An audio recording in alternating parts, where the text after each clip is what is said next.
Secara kontekstual, Perang Puputan di Pulau Bali terjadi untuk pertama kali pada tahun 1906 yang dikenal sebagai Puputan Badung. Perang antara kerajaan Badung dengan pemerintah kolonial Hindia Belanda di bawah pimpinan Gubernur Jenderal C.B. van Holst yang memaksakan penerapan prinsip-prinsip Pax Neerlandica di Pulau Bali. Sesungguhnya itu dalam kerangka penyatuan. Jadi penyatuan Indonesia oleh Belanda dalam Pax Neerlandica yang tadi saya sampaikan, itu semua Belanda sudah berusaha untuk menguasai dan memerintah. Jadi Indonesia, Nusantara ini. Pada tahun itu, awal abad ke-20, sungguhnya hanya Bali yang masih belum dipegang betul. Yang lain-lain sudah dipegang oleh Belanda. Timor juga tahun 1915 baru dikuasai habis di Timor itu. Bali ya 1906 baru. Nah, dalam kerangka itu Belanda berusaha mencari-cari alasan untuk bisa melakukan penekanan terhadap raja-raja di Bali, masyarakat Bali dengan melakukan itu. Jadi awalnya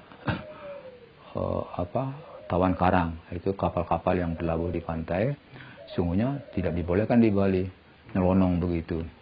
Jadi itu harus melapor pada raja. Ada aturan antar daerah itu ada di Nusantara ini. Tapi Belanda sudah nyelonong begitu saja, tidak bisa disalahkan.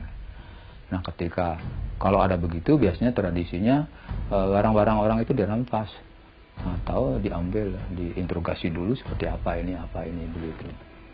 Nah, itulah yang terjadi di Sanur. Di Sanur pada itu kapal Sri Komala, dia datang ke situ, terdampar lah. Ketika terdampar, seperti tradisi masyarakat Sanur, lalu ya menggerebek ke dalam. Nah, disitulah terjadi ya dialog sungguhnya. Menurut masyarakat Sanur, di bawah perbekalnya mengatakan tidak ada rakyat yang mengambil barang-barang itu. Sungguhnya ingin menolong. Yang punya kapal berdalih bahwa kapalnya dirampas. Tapi sungguhnya sebelumnya mereka terdampar di situ. Begitu. Itu dirampas dan itu dibela oleh Belanda. Ternyata memang kapal itu juga menggunakan bendera Belanda. Berarti ada kerjasama begitu. Di situ letaknya. Jadi manipulasi atau akal-akalan terjadi oleh Belanda untuk dapat saja menyalahkan raja-raja begitu. Saya pikir seperti itu. Terjadi perlawanan di situ, sungguhnya dicoba terus. Ketika di Sanur terjadi demikian, maka raja dituntut oleh Belanda supaya mengembalikan berapa, kalau tidak salah 750 gulden.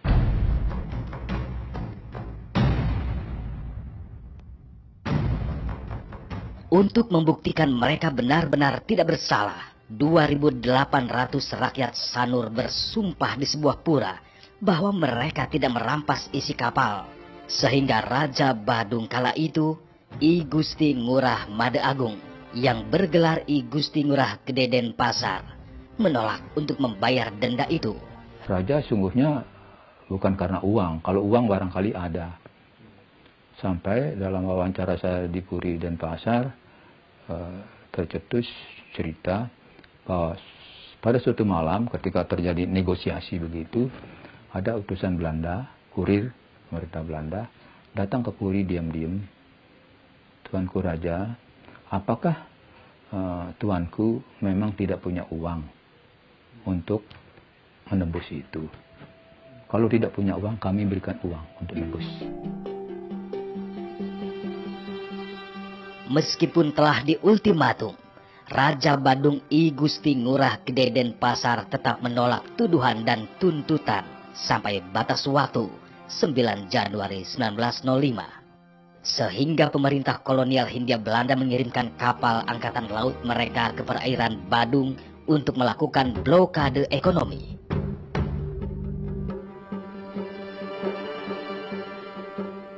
Blokade ini menimbulkan banyak kerugian bagi kerajaan Badung, sehingga Raja Badung menuntut balik pemerintah kolonial atas kerugian akibat blokade itu. Upaya diplomasi pun dijalankan, namun gagal. Akhirnya pemerintah kolonial Hindia Belanda mengirimkan pasukan perang mereka ke Pulau Bali. Ancaman dari Gubernur Jenderal di Batavia tidak sedikit pun mengubah pendirian Raja Badung. Sekalipun pemerintah kolonial Hindia Belanda di Batavia mengeluarkan surat perintah untuk melakukan ekspedisi militer pada tanggal 4 September 1906, Raja Badung telah siap menanggung resiko demi membela kedaulatan kerajaan. Didahului pernyataan sumpah menurut agama Hindu, Raja dan rakyat Badung lebih yakin untuk melawan pemerintah kolonial Hindia Belanda. 12 September 1906, ekspedisi militer ke-5 Belanda tiba di Selat Badung dengan armada berjumlah 16 buah kapal, yaitu 9 buah kapal perang dan 7 buah kapal pengangkut. Seluruh personel yang ikut dalam ekspedisi itu berjumlah 3.053 orang, terdiri atas 2.312 orang serdadu militer dan 741 orang sipil, termasuk pula wartawan-wartawan perang.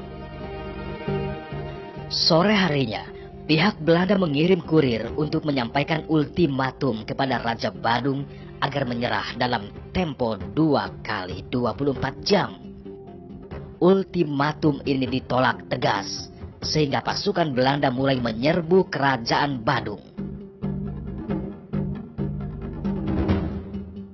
Pasukan Belanda mendarat di pantai Sanur pada tanggal 14 September 1906.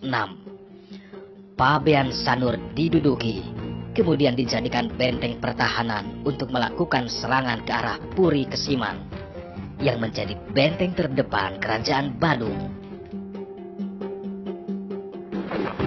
Meskipun dihujani tembakan meriam, segenap rakyat Badung telah siap berperang. Mereka bersiaga di benteng-benteng pertahanan di depan Puri Kesiman, Puri Denpasar, dan Puri Pemecutan. Dengan gagah berani, tanggal 15 September 1906, Laskar Badung yang dipimpin I Gusti Gede Ngurah Kesiman menyerang benteng pertahanan Belanda di desa Sanur. Terjadi pertempuran hebat yang memakan korban di kedua belah pihak.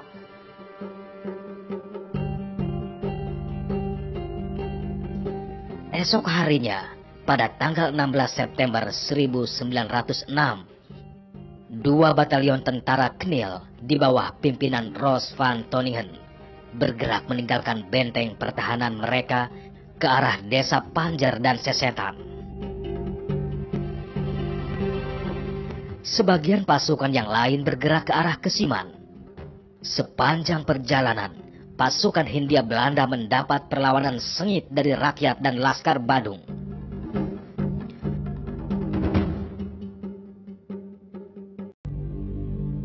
(19 September 1906), pasukan Hindia Belanda dengan kekuatan 3 batalion menyerang Puri Kesiman.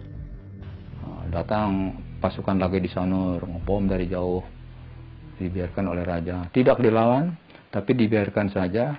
Nah, terus berhari-hari begitu rupanya. Lalu raja di Denpasar bersiap terus untuk menghadapi persoalan itu. Dan ketika dibom terus memang tidak. Tapi di daerah-daerah banyak tantangan, banyak perlawanan juga. Tapi karena senjata modern ya kalah aja. Terus saja nerobos bisa sampai ke Kesiman dekat Puri begitulah. Di Puri, di Kesiman terjadi perlawanan, terjadi saling bunuh juga antara yang mungkin pro ingin Belanda barangkali dan yang memang membela raja gitu. Mengetahui Belanda telah menaklukkan Puri Kesiman, malam harinya di Puri Denpasar, Raja Badung I Gusti Ngurah Gede Denpasar mengumpulkan seisi Puri dan rakyatnya. Pada waktu itu raja mengumpulkan semua rakyat Badung, rakyatnya yang dikuasai, kumpulkan semua, diberi wacana bagaimana kalian ini kita akan puputan. Sekarang habis-habisan, itu pada mati. Siapa yang berani ikut silahkan, kalau tidak berani jangan ikut. Ini kita akan puput, akan selesai, mati atau hidup. Esok harinya, Kamis pagi, tanggal 20 September 1906, dengan berpakaian serba putih, tua muda, lelaki maupun perempuan, serentak turun bersama raja untuk berperang.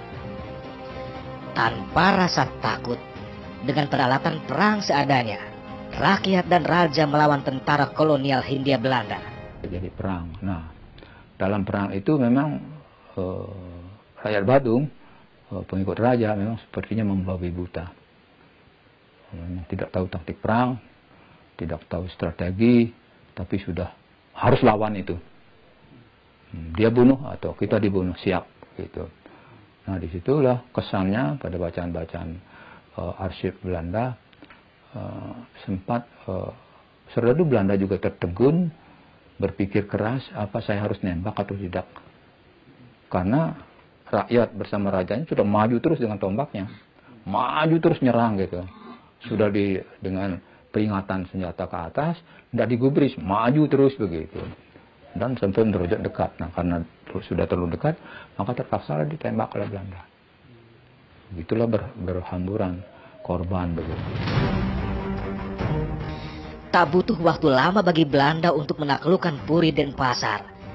Didukung dengan tembakan meriam dari kapal perang di pantai Sanur, kira-kira pukul 12 siang, Belanda berhasil membumi hanguskan Puri dan Pasar. Raja Badung, I Gusti Ngurah Gede dan Pasar, gugur. Setelah Puri dan Pasar berhasil ditaklukkan, tentara kolonial Hindia Belanda terus bergerak maju, menyerang Puri Pemecutan yang terletak di sebelah barat Puri dan Pasar. Tentara Belanda kembali menghadapi perlawanan sengit dari Raja Pemecutan. Mulailah pasukan Belanda ke Pemecutan, atau Pemecutan Puri yang di sebelah barat itu. Di Pemecutan juga sudah diintai oleh pasukan Pemecutan, karena ada dua raja pada waktu itu, sama-sama siap di istananya sendiri gitu. Jadi begitu ada sungai, begitu turun, naik sungai, disitulah diserang oleh pasukan Puri, pasukan raja.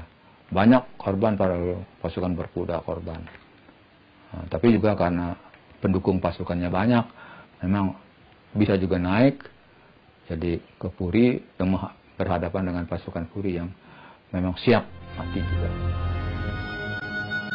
Pukul 6 sore, Puri Pemecutan, benteng terakhir kerajaan Badung, berhasil diduduki pasukan Belanda. 20 September 1906, kerajaan Badung jatuh ke cengkraman pemerintahan kolonial Hindia Belanda. Sekitar 3.000 orang tewas dalam perang Puputan Badung. Perang ini adalah puncak perlawanan raja dan rakyat Badung terhadap penjajah Belanda. Dalam catatan Bali sampai 3.000-an yang meninggal orang Bali, tapi Belanda tidak seberapa. Ada sih, saya tidak hafal itu ada. Nah, tapi kalau catatan Belanda menyebut sekitar 1.500-an ada yang meninggal. Itulah semangat Puputan di situ, dan memang ini menjadi simbol perjuangan, lalu sampai sekarang dipakai simbol perjuangan. Jadi Puputan habis-habisan, perang sampai habis-habisan. Proklamasi kami, bangsa Indonesia, dengan ini menyatakan kemerdekaan Indonesia. 2 hari setelah proklamasi kemerdekaan Indonesia, Bali bersama Nusa Tenggara Barat dan Nusa Tenggara Timur ditetapkan menjadi bagian wilayah Republik Indonesia dan tergabung dalam wilayah Provinsi Sunda Kecil dengan Gubernur I Gusti Ketut Puja. Di Pulau Bali, meski Jepang telah menyerah kepada sekutu, namun sikap mereka tak segera melunak pada pemerintahan Republik Indonesia. Bahkan untuk mencegah tersiarnya berita proklamasi kemerdekaan Indonesia, pasukan Jepang yang masih bersenjata lengkap menyegel pesawat-pesawat radio di Pulau Bali, sehingga berita proklamasi kemerdekaan Indonesia baru dapat diketahui warga Bali 6 hari kemudian, ketika I Gusti Ketut Puja tiba kembali di Bali pada tanggal 23 Agustus 1945. Rakyat Bali pun menyambut berita kemerdekaan ini dengan penuh sukacita. Di kota Singaraja dan Denpasar, para pemuda merespon dengan antusias. Untuk mendukung proklamasi kemerdekaan, para pemuda membentuk Organisasi Angkatan Muda Indonesia atau AMI pada tanggal 31 Agustus di Denpasar. Selain itu, dibentuk pula Badan Keamanan Rakyat atau BKR. Mereka inilah yang gencar menyebarluaskan berita proklamasi ke seluruh pelosok Pulau Bali. Terdengarnya beberapa hari, jadi beberapa hari kemudian terdengar itu. Ketika sudah terdengar, lalu tokoh-tokoh Republik yang terpelajar, yang bekas pelajar jadi menjadi tentara pelajar sebelumnya, itu sudah mulai bergerak, seperti melakukan kampanye show ke daerah-daerah, juga mendekati raja-raja yang dulunya tunduk. Untuk kita sekarang sudah merdeka, kita sudah menjadi Indonesia, mari kita dukung perjuangan kemerdekaan ini. Ada proklamasi menjadi Indonesia, kita dukung. Itu kampanye awal. Ketika sudah dengar, maka tokoh-tokoh Republik di Bali itu kampanye show ke daerah-daerah. Segenap rakyat Bali terus berjuang demi kemerdekaan Indonesia, termasuk pula seorang pejuang Bali bernama I Gusti Ngurah Rai. I Gusti Ngurah Rai dilahirkan pada tanggal 30 Januari 1917 di desa Carangsari, Petang, Badung, Bali. Setelah lulus sekolah menengah pertama, dia masuk sekolah kader militer Prayoda Bali, kemudian melanjutkan pendidikan perwira cadangan di Magelang dengan pangkat Letnan II. Saat pendudukan Jepang, ia lebih memilih bekerja sebagai pegawai biasa daripada bergabung menjadi tentara pembela tanah air atau PETA yang dibentuk oleh Jepang. Setelah kabar Indonesia merdeka sampai di Bali, I Gusti Ngurah Rai bergabung dalam Tentara Keamanan Rakyat atau TKR dan diangkat menjadi komandan.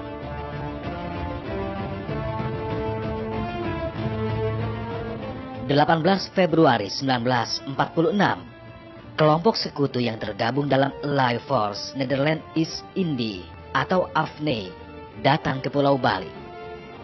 Mereka berdalih menjadi badan yang akan melucuti persenjataan tentara Jepang yang saat itu kalah dalam Perang Dunia Kedua. Tanpa pertempuran, tentara sekutu berhasil menduduki Bali. Jepang pun secara resmi menyerahkan kekuasaannya kepada Mayor Jenderal Mansor, Komandan AFNE wilayah Jawa Timur, Bali dan Lombok. Keadaan berubah pada 2 Maret 1946 ketika pemerintahan Hindia Belanda atau Netherlands Indies Civil Administration atau NICA dan batalion awak kapal Gajah Merah yang dipimpin Letkol Infantri F.H. Termulen mendarat di Sanur.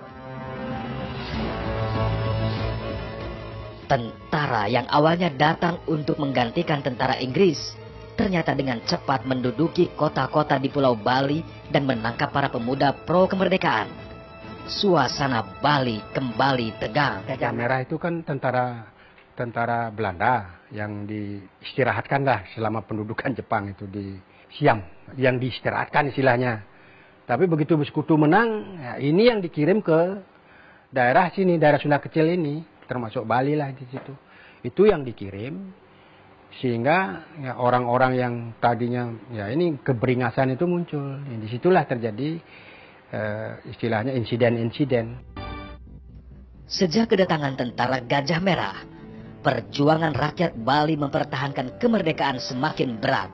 Apalagi para personel pemerintahan Hindia Belanda atau NICA berhasil mendekati sebagian raja-raja Bali untuk bekerja sama menentang kemerdekaan Republik Indonesia dengan mendirikan Laskar Anti-Republikan. Belanda bermain mata dengan raja-raja, sehingga NICA itu memperoleh dukungan dari raja-raja, sebagian besar raja-raja. Ya, sebagian besar saya katakan. Ada raja yang mendukung Republik juga. Nah, disitulah terjadi ketegangan, mulai tegangan antara orang Bali dengan orang Belandanya sendiri, orang Bali dengan orang Bali sendiri, pemimpin orang Bali dengan raja-raja dan sebagainya. Di Yogyakarta di bulan Januari, I Gusti Ngurah Rai bertemu Presiden Soekarno dan para pimpinan TKR. Akhirnya, Kepala Staf Umum Tentara Republik Indonesia, Letnan Jenderal Urip Sumoharjo berjanji mengirimkan bantuan senjata dan personil ke Pulau Bali. 4 April 1946, setelah diangkat sebagai Komandan Resimen Tentara Republik Sunda Kecil dan mendapat bantuan personil dan senjata, I Gusti Ngurah Rai kembali ke Pulau Bali.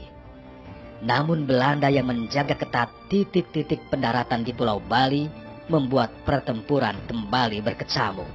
Kembali lagi ke Bali, artinya dari Banyuwangi menyeberang.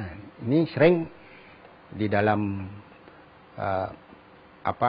lalu lintas Jawa Bali itu Belanda melakukan patroli di Gilimanuk itu kan, sepanjang pantai-pantai yang disinyalir sebagai tempat pendaratan itu dijaga ketat. Nah, sehingga ya pernah terjadi rombongan Rai itu bisa kembali lagi ke Banyuwangi karena dijaga ketat. Nah, itu mencari hari-hari, malam hari atau apa, sampai bisa masuk ke Bali. Selain rombongan tentara I Gusti Ngurah Rai, pada hari yang sama 138 orang tentara bantuan dari Pulau Jawa yang dipimpin Kapten Markadi juga diberangkatkan dari Pelabuhan Banyuwangi ke Pulau Bali. Itu yang disebut pasukan M. Ini yang memperkuat pertahanan Bali itu. Tapi setelah perjalanan Juni-Juli itu Markadi kan sudah terpencar semua. Markadi kembali ke Jawa. Itu kembali ke Jawa itu ditembakin juga. Markadi selamat, tapi teman-temannya ada yang tewas di laut.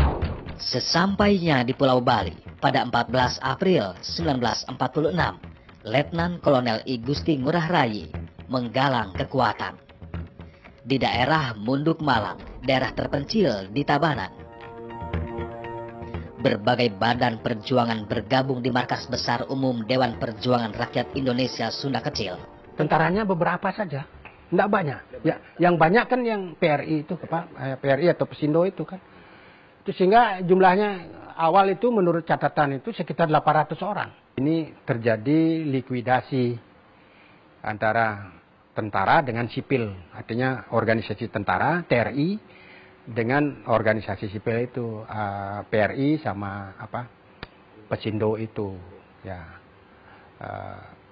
itu bergabung dia berlikuidasi membuat sebuah badan perjuangan. Nah, ini badan perjuangan yang diberi nama Dewan Perjuangan Rakyat Indonesia DPRI itu. Ini yang melakukan gerakan perlawanan terhadap tentara Nika, artinya pemerintah Nika, ya, yang didukung oleh raja-raja sudah mulai di situ. Ini saya katakan tadi kan konflik, tegangan konflik ini semakin kuat konflik itu terjadi bulan April, Mei, Juni. Nah, ini Juni diputuskan. Nah, ini April, Mei ini sudah jadi kontak-kontak senjata. Itu namanya sudah mulai gerakan perang gerilya, sudah mulai itu. Sudah mulai meletus perang, konflik itu sudah menjadi perang, artinya perlawanan gerilya lah itu. Ya, di Tabanan, Tangsi Tabanan ini terjadi kontak senjata. Di bawah komando I Gusti Ngurah Rai, berkali-kali para gerilyawan menyerang pos-pos Nika. Selama 1 bulan, setidaknya terjadi 5 pertempuran sengit. Masifnya serangan membuat gelisah para serdadu Belanda. Akhirnya pada tanggal 3 Mei 1946, JBT Koning, Kapten Infanteri Kerajaan Belanda, mengirim surat dan ultimatum agar Letnan Kolonel I Gusti Ngurah Rai mau berunding. Tidak ada ketakutan. Tanggal 18 Mei 1946, ajakan berunding dan ultimatum Belanda dibalas surat penolakan.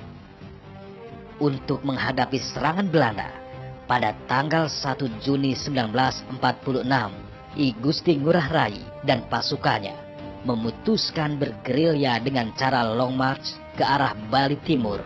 Pak Rai memutuskan untuk melakukan perjalanan jauh, itu long march itu istilahnya kan. Penulis Pendit itu penulis Pendit menulis menyatakan itu dikatakan perjalanan jauh itu long march. Long march ya kalau saya dimulai dari Gunung Batu Karu sampai ke Gunung Agung itu sepanjang itulah perjalanan itu dilakukan oleh Ngurah Rai untuk apa? Untuk memecah pertahanan Belanda di barat supaya menghadapi ini pasukan ini mau istilahnya hipotesanya Pak Rai. Tapi Belanda tidak mau begitu ya, barat tetap dipertahankan sehingga bantuan dari Jawa itu bolak-balik lagi tuh. Angkatan laut itu ada yang lolos, ada sehingga terjadi juga perang laut itu kan, perang Selat Bali itu kan perang laut itu. Pasukannya Markadi yang terjadi kontak senjata itu. Ya kontaknya ada yang tewas juga. Belanda juga lari juga karena kapalnya bocor kembali ke Gilimanuk. Itu peristiwa-peristiwa itu seperti itu. Dan Ngurah Rai ternyata ya diburu terus sepanjang Batu Karu ke Gunung Agung itu kan mengelalui ya ini Batu Karu di Tabanan kan.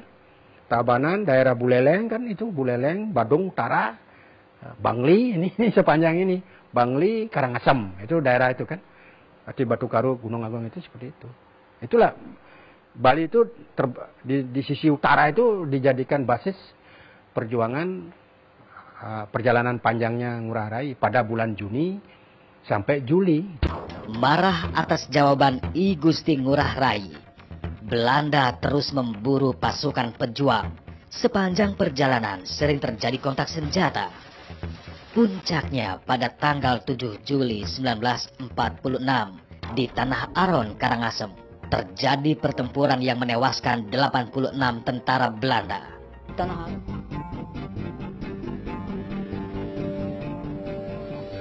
Setelah kemenangan gemilang di Tanah Aron, dalam keadaan kelelahan dan kelaparan, pasukan I Gusti Ngurah Rai terus bergerak karena bekal yang terus menipis. Akhirnya pada tanggal 23 Juli 1946, I Gusti Ngurah Rai mengadakan rapat dan memutuskan untuk memecah pasukan menjadi kesatuan kecil dan memutar kembali ke arah barat. Linggarjati itu kan tahun 46 ya. 15 November 46. Jadi pada waktu itu di Bali kan sudah terjadi tekanan-tekanan militer. Jadi yang Ngurah Rai tetap bertahan, saya setia pada pimpinan pusat di Jakarta. Itu jawabannya. Jadi kalau mau urusan diplomasi, silakan di pusat, jangan saya. Di sini tugasnya mengamankan situasi di daerah. Itu jawabannya. Tegas beliau itu. Jadi tidak mau diplomasi. Jadi ada pusat yang punya urusan diplomasi bilangnya. Jadi kita akan sudah tunduk dengan pusat soal keamanan. Kalau Anda di sini mengacau, membuatkan ricuh, maka kami akan hadapi sampai mati. Itu komentarnya pada tokoh Belanda di pemerintah Belanda mana. Pikiran beliau sudah satu dengan Republik. Persoalan raja-raja membentuk NIT nantinya itu lain. Tanggal 18 November 1946, 2 hari sebelum terjadi perang besar di Tabanan, Letkol I Gusti Ngurah Rai dan Kapten I Gusti Wayan Debes sepakat untuk menyerang dan melucuti senjata di tangsi polisi Belanda di kota Tabanan. Dibantu oleh Wagimin, komandan polisi Nika yang memihak pemuda pejuang, tangsi dengan mudah ditaklukkan. Tangsi itu sungguhnya itu malam hari diambil. Itu karena sasarannya mencari senjata. Kepala polisi di situ, Wagimin namanya, sempat dibujuk oleh seorang wanita yang memang ikut berjuang. Pak dibujuk, mesin bahwa sekarang kita sudah merdeka begini. Kita harus siaplah membela kawan-kawan di sini sudah kompak untuk bergerak menghadapi kekuatan lawan. Karena itu Pak Wagimin itu orang Jawa, ya siap membantu. Dari situlah jadi dibiarkan tangsinya terbuka, malam-malam diambil senjatanya di bawah pengawasannya dia lalu keluar. Karena itu Pak Wagimin juga diserang oleh Belanda sampai meninggal gitulah. Serbuan terhadap tangsi polisi Belanda di Tabanan membuat Kapten JBT Konig marah besar. Tanggal 19 November 1946, pasukannya mulai mengepung markas pasukan I Gusti Ngurah Rai di Desa Marga, Tabanan. Pagi harinya pada tanggal 20 November 1946, untuk menghindari korban dari masyarakat sipil, I Gusti Ngurah Rai dan pasukannya bergeser dari pemukiman ke lahan pertanian. 20 pagi udah patroli Belanda datang. Nah, ini terdesak ini. Artinya pasukan inti ini terdesak. Nah, lalu membuat stealing, membuat pertahanan di desa ini, di tempat sekarang Taman Punyaan Bangsa ini. Istilahnya itu kan sawah itu, bahasa Balinya umekang namanya itu. Itu ditumbuhi pohon jagung itu, di situ bertahan. Ciung Wanara, pasukan Ciung Wanara ini bertahan. Tapi Belanda sudah mengurung. Desa Marga ini sudah dikurung dari berbagai penjuru, itu sudah dikurung. Di tanggal 20 itu sudah mulai bombardir lagi. Dikurung, tembak-menembak terjadi juga. Ya, ada korban, Belanda ada korban, di pihak Republik satu persatu korban juga. Bombardir semua. Ya, sampai siang terjadi, mungkin sampai sore lah itu.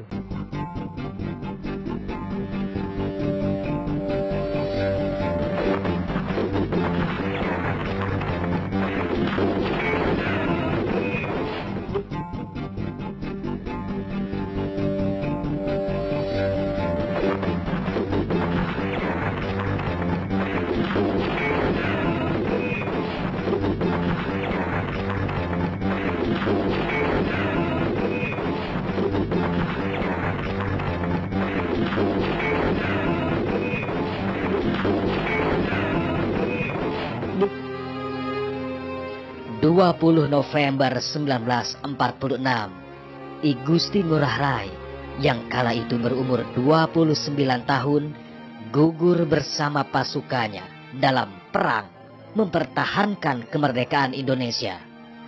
Sebuah perang membela kebenaran sampai titik darah penghabisan.